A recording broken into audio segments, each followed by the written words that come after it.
Assalamualaikum warahmatullahi wabarakatuh. Alhamdulillah, alhamdulillahi rabbil alamin. Wabihi nasta'inu ala umuri dunya waddin, wa ala alihi wa ashabihi ajma'in. Sahabat cerita Islami Channel One, ikhwatul iman yang dimuliakan Allah subhanahu wa ta'ala. Pada kesempatan yang sangat mulia ini, kita akan membahas tentang kisah sedih Rasulullah dan anak yatim di hari Lebaran Idul Fitri.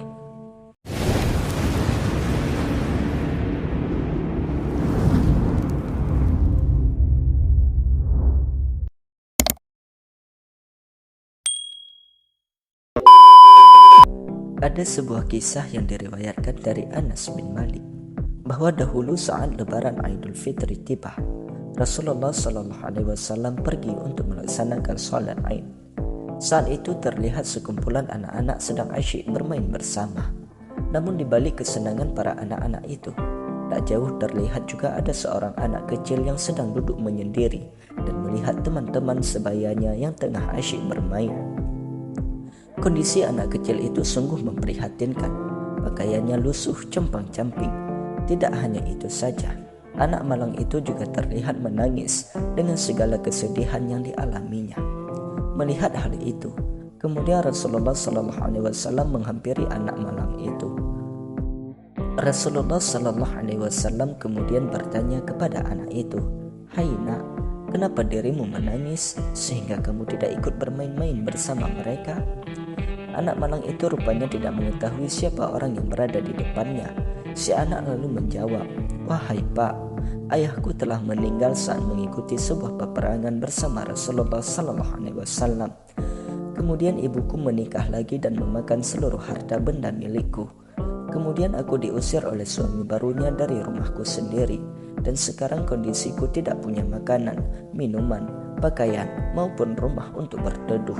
Maka di hari ini, saat aku melihat anak-anak lainnya yang masih memiliki bapak, diriku merasa sedih karena tidak memiliki sosok ayah. Itulah yang menyebabkan aku menangis." Melihat kesedihan yang tengah dirasakan anak yatim yang malang itu, Rasulullah Sallallahu Alaihi Wasallam kemudian memegang tangan anak itu. Dengan kemuliaan akhlak Rasulullah Sallallahu Alaihi Wasallam, beliau lalu bersabda, "Hai nak, sudikah kamu kalau aku menjadi ayahmu, Siti Aisyah menjadi ibumu, Sayyidina Ali menjadi pamanmu, Sayyidina Hasan dan Husain menjadi saudara laki-lakimu, dan Siti Fatimah menjadi saudara perempuanmu?" Anak kecil itu yang awalnya tidak mengenali sosok bapak-bapak di depannya, ternyata sekarang bisa mengetahui kalau sebenarnya pria itu adalah Rasulullah Sallallahu Alaihi Wasallam. Betapa bahagianya anak yatim yang malang itu ketika mendapat tawaran mulia dari Rasulullah Sallallahu Alaihi Wasallam. Anak itu lalu berkata, "Kenapa aku tak sudi ya Rasulullah?" Kemudian anak kecil malang itu dibawa Rasulullah menuju rumahnya. Ketika sudah sampai di rumah Rasulullah Sallallahu Alaihi Wasallam, anak yatim malang itu lalu diberi Rasulullah pakaian yang bagus dan indah. Kemudian anak itu disuruh menyantap makanan hingga kenyang. Kemudian anak itu dihiasi rapi menjadi indah semerbak. Kemudian setelah itu anak yatim itu keluar rumah dengan tertawa bahagia.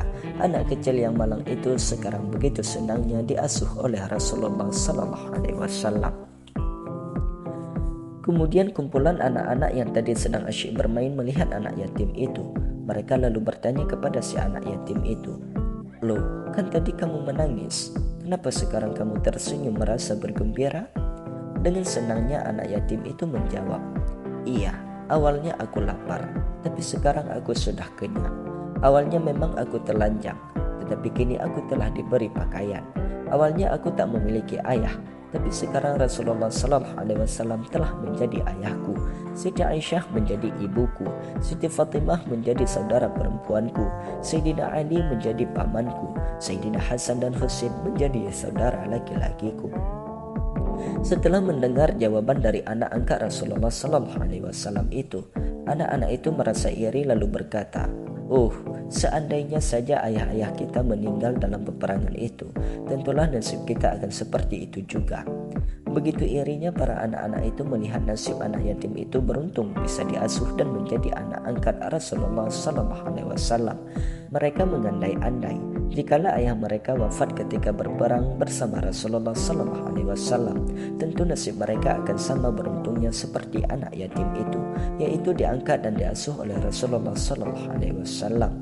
Hal itu adalah sebuah kebanggaan dan kebahagiaan yang sangat luar biasa indahnya. Namun setelah wafatnya Nabi Muhammad Sallallahu Alaihi Wasallam, anak kecil itu lantas merasa sedih kembali. Ia lantas keluar dan menaburkan debu ke atas kepalanya. Anak itu sedih lalu meminta tolong seraya membekik. Diriku sekarang kembali menjadi anak yang asing dan yatim kembali. Anak asuh Rasulullah itu merasa sangat kehilangan sosok ayah untuk kedua kalinya. Ia sangat sedih sekali ditinggal wafat oleh Rasulullah Sallallahu Alaihi Wasallam. Sahabat Abu Bakar yang melihat kesedihan anak yatim itu, kemudian beliau mengambil anak itu untuk diasuh kembali. Subhanallah. Wallahu a'lam bishawab wa ilaihil marja' wal ma'ab. Demikianlah kisah singkat tentang kisah sedih Rasulullah Sallallahu Alaihi Wasallam dan anak yatim malang di hari raya Idul Fitri.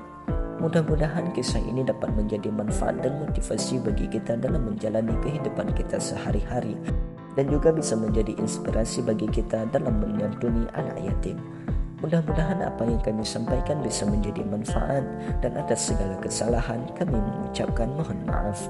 Kami akhiri dengan mengucapkan wabillahi taufiq wal hidayah. Wassalamualaikum warahmatullahi wabarakatuh. Terima kasih dan sampai jumpa.